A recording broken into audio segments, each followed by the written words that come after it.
So there are about 1.5 gazillion Bluetooth speakers on the market. So how do you pick which one you want to buy, let alone pick a budget Bluetooth speaker that isn't absolute garbage and ticks all the boxes from affordability to sound quality to battery life to ruggedness? The list goes on and on.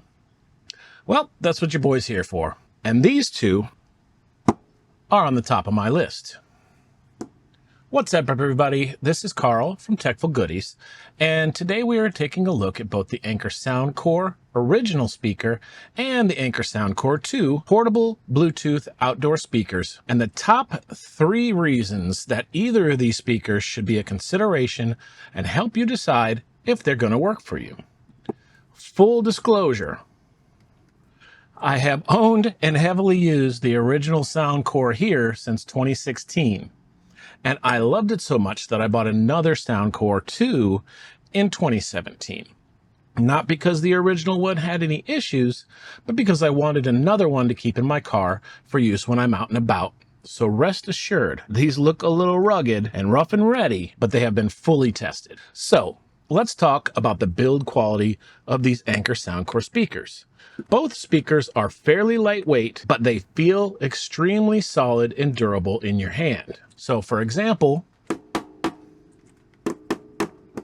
I have no issue banging them on the table, letting you hear how they sound. Not super duper lightweight, but feel super durable.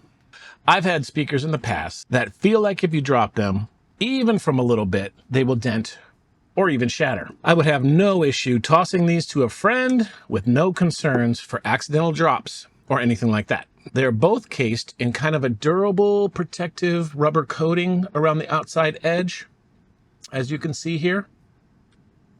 And that provides a good, decent amount of extra sort of bounce/drop protection. They're both waterproof to the IP standard, with the original Soundcore here being IPX5 waterproof and the Soundcore 2 being IPX7 waterproof.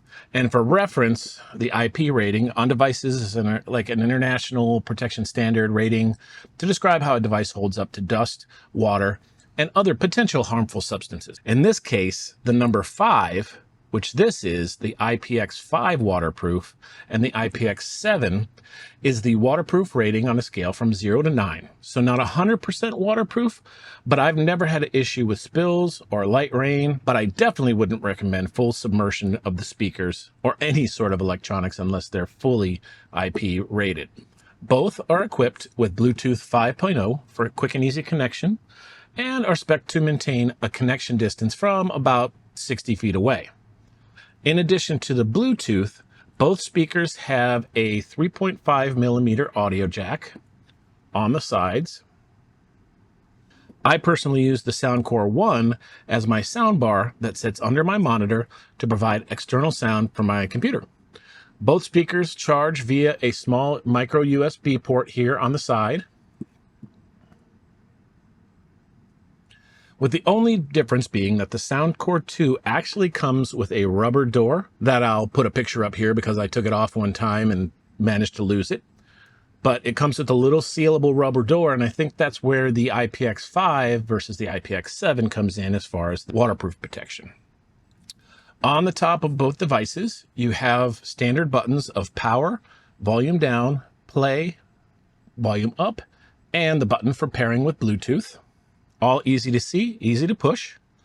And the only real visual and build quality difference between the two speakers is that the Soundcore 2 has a bit more of a rounded outside rubbery edge, which gives a little bit more protection for drops. But at the same time, the Soundcore 1 still has a pretty robust protection. Okay, so now on to battery life.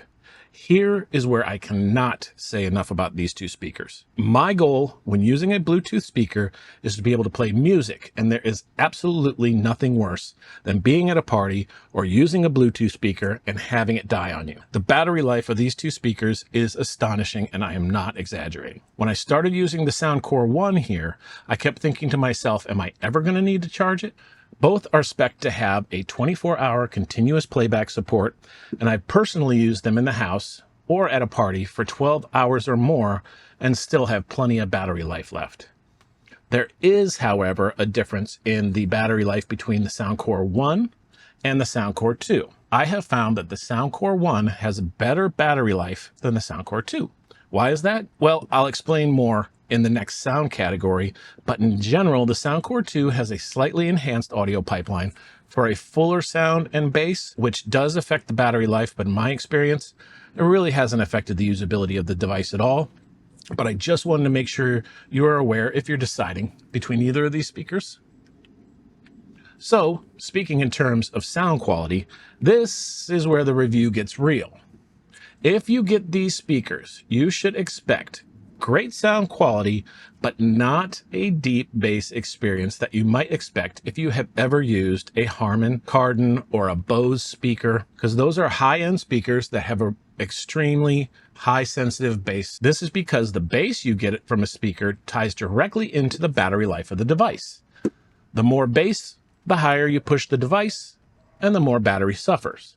Case in point, my friend does have the Harman Kardon satellite speaker, and that speaker dies on us all the time, and we always go back to the reliable Anker. Now, don't get me wrong. These two speakers have great, excellent audio quality.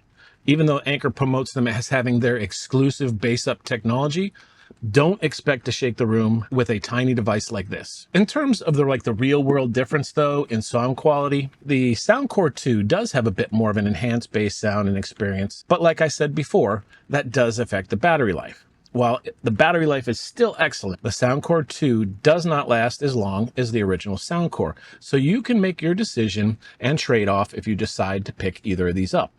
But with all that said, I still want to say that the sound that comes from both of these speakers is nice, rich, comfortable to listen to, great at parties, poolside, or just hang out with your friends, and both provide an excellent listening experience. So, what do you think? Are you gonna pick either of these up for yourself? If so, let me know which one. Also, I truly think that these sorts of hands-on reviews are important to help people make a good decision when spending their hard-earned cash. So if you think so, please just click like on the video, let me know that you agree, and consider subscribing if you want to see more videos like this. Again, thanks for your time for watching, and this is Carl from Technical Goodies, and I'm out.